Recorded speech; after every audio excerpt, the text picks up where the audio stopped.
સુરતથી અન્ય સમાચાર સુરતના મહુવા ટીડીઓ સાથે ફરી મારામારીનો બનાવ બન્યો। તાલુકા પંચાયતના સભ્ય પરિમલ પટેલે માર્યો છે માર। અગાઉ પણ ટીડીઓને માર માર્યો હતો। બપોરના સમયે ટીડીઓ પોતાની ઓફિસમાં હાજર હતા તે દરમિયાન બની હતી ઘટના। ટીડીઓનું શર્ટ ફાડી નાખી ધિક્કા મૂકીનો માર મારવામાં આવ્યો। ટીડીઓએ મહુવા પોલીસ મથકમાં નોંધાવી ફરિયાદના આધારે પોલીસે અલગ અલગ ટીમ બનાવી શોધખોળ હાથ ધરી છે।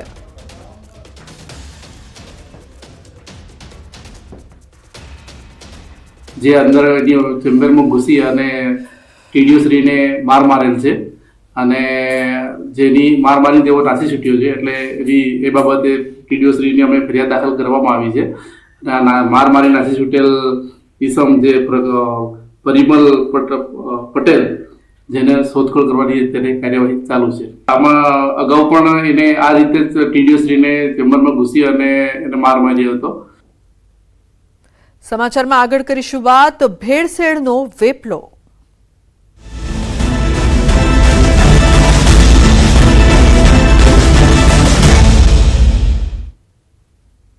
બજારમાંથી ઘી લેતા પહેલા સાવધાન। મહેસાણામાંથી 13 લાખનો ઘીનો જથ્થો જપ્ત કરવામાં આવ્યો છે। કડીમાંથી લીધેલા દાવત બ્રાન્ડ ઘીના નમૂના ફેલ થયા છે। ફૂડ વિભાગે ઓક્ટોબરમાં લીધેલા નમૂના ફેલ થયા। કડીના ગોડાઉનમાં મહેસાણા ફૂડ વિભાગે કરી હતી રેડ। તો ફૂડ વિભાગે લીધેલ ઘીના નમૂના ફેલ થતા વધુ કાર્યવાહી હાથ ધરવામાં આવી છે। તો કડીમાંથી 13 લાખનું નકલી ઘી જપ્ત કરવામાં આવ્યું છે। બજારમાંથી આપ પણ જો ઘી લેતા હો તો પહેલા સાવધાન થજો અને તેને ચેક પણ કરજો કે તે નકલી છે કે પછી અસલી।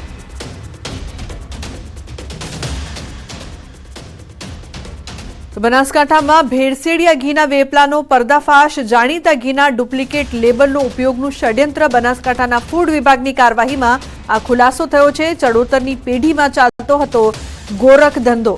જલારામ એન્ટરપ્રાઇઝમાં ઘીના ડુપ્લિકેટ લેબલનો ઉપયોગ। શંકાસ્પદ ઘીના પેકિંગમાં બ્રાન્ડેડ ઘીના લેબલનો ઉપયોગ થતો હતો। ડીસા ચડોતરથી પેઢીઓમાં હતા ફૂડ વિભાગના દરોડા। 5 પેઢીમાંથી ઘી તેલના 14 સેમ્પલ લેવાયા। 1955 કિલો શંકાસ્પદ ઘીનો જથ્થો સીઝ કરવામાં આવ્યો છે। ડીસાની એક પેઢીમાંથી 5955 કિલો શંકાસ્પદ તેલ પકડાયું। ફૂડ વિભાગની કાર્યવાહીને લઈને ભેળસેળિયા વેપારીઓમાં ફફડાટ જોવા મળી રહ્યો છે।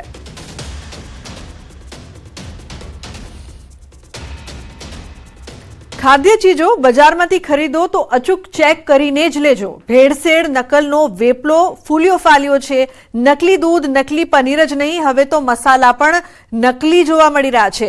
નકલી વરિયાળી નકલી મરચું નકલી હળદરનો કાળો કારોબાર પકડાઈ ચૂક્યો છે।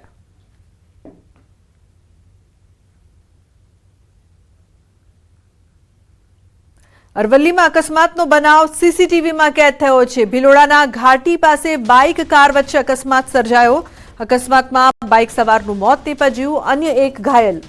અકસ્માત બાદ ચાલક કાર મૂકીને ફરાર થયો છે।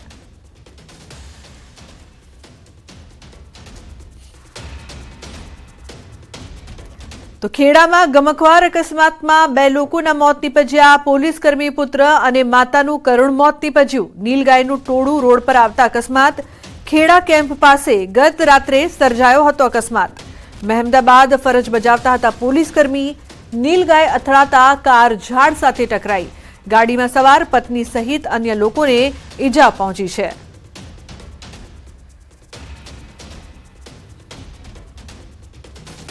તો સુરતમાં વધુ એક યુવકનું હાર્ટ થંભ્યું। પોલીસ ગ્રાઉન્ડમાં એક યુવકને આવ્યો હાર્ટ એટેક। કામરેજના વાવ ગામે બની છે આ ઘટના। પોલીસની શારીરિક કસોટી માટે આવ્યો હતો ઉમેદવાર। દોડતા દોડતા અચાનક હાર્ટ એટેક આવતા મોત થયું છે। મૃતક યુવક 36 વર્ષનો હોવાનું જાણવા મળ્યું છે। મૃતક તાપી જિલ્લાનો ઉમેદવાર સંજય રસિક ગામિત હોવાનું સામે આવ્યું છે।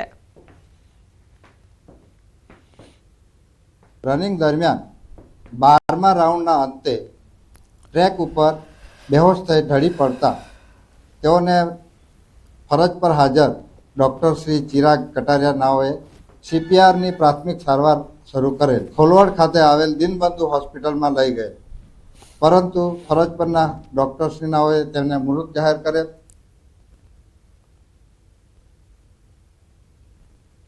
તો જૂનાગઢમાં ડીડીઓ કચેરીમાં બે મહિલાઓનો આપઘાતનો પ્રયાસ. રૂપાવટી ગામના સરપંચના માતા અને પત્નીએ કર્યો આપઘાતનો પ્રયાસ.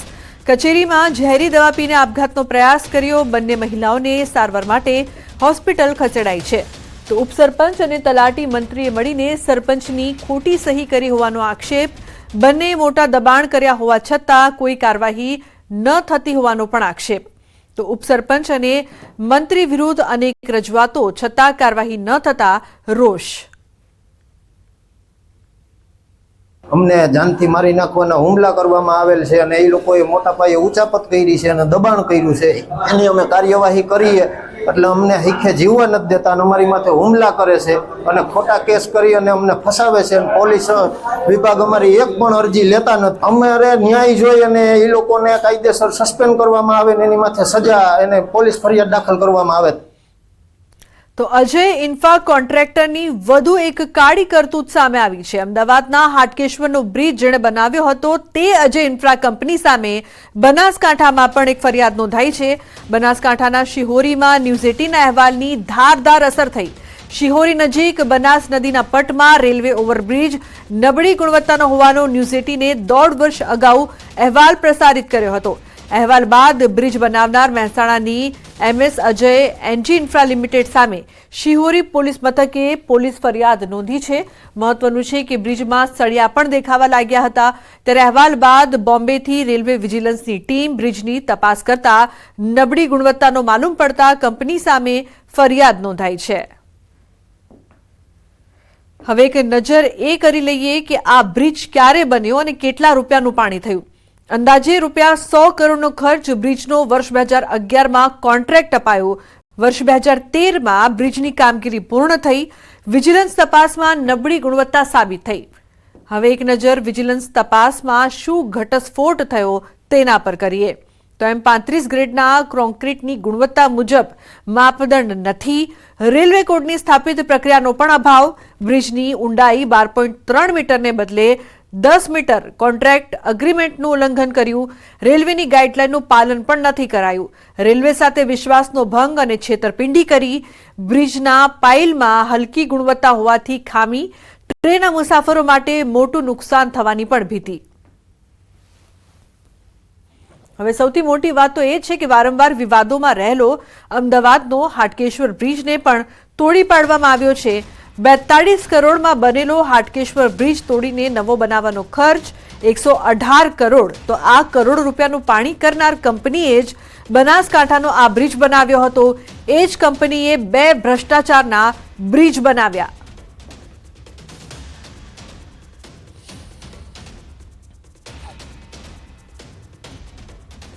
અન્ય મહત્વપૂર્ણ સમાચાર પર નજર કરીએ તો જામનગરના બચ્ચુનગર વિસ્તારમાં 12 જેટલા બાંધકામ ઉપર મહાનગરપાલિકાનું બુલડોઝર ફરી વળ્યું છે.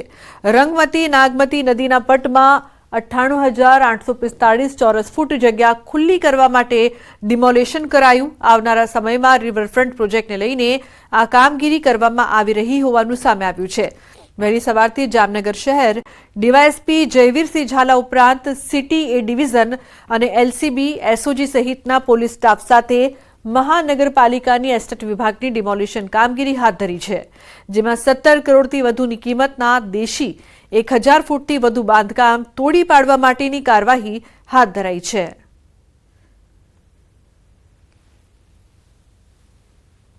બુલડોઝર ચાલ્યું છે અને જામનગરની ઐતિહાસિક રંગમતી નાગમતી નદીના પટમાં જે ગેરકાયદેસર બાંધકામો હતા તેને દૂર કરવા માટે ડિમોલેશન કાર્યવાહી શરૂ કરવામાં આવી છે. જે પ્રકારના દ્રશ્યો આપ જોઈ રહ્યા છો, હાલ જે નદીના પટ વિસ્તારમાં બચુનગર જે વિસ્તાર કહેવાય છે, આ વિસ્તારમાં અનધિકૃત 98,000 ચોરસ ફૂટથી વધુ જે વિસ્તાર હતો એમાં ડિમોલેશન કામગીરી છે તે હાથ ધરવામાં આવી છે. દીક્ષિત છે, એમની સાથે વાત કરીશું. શું કહેશો સાહેબ?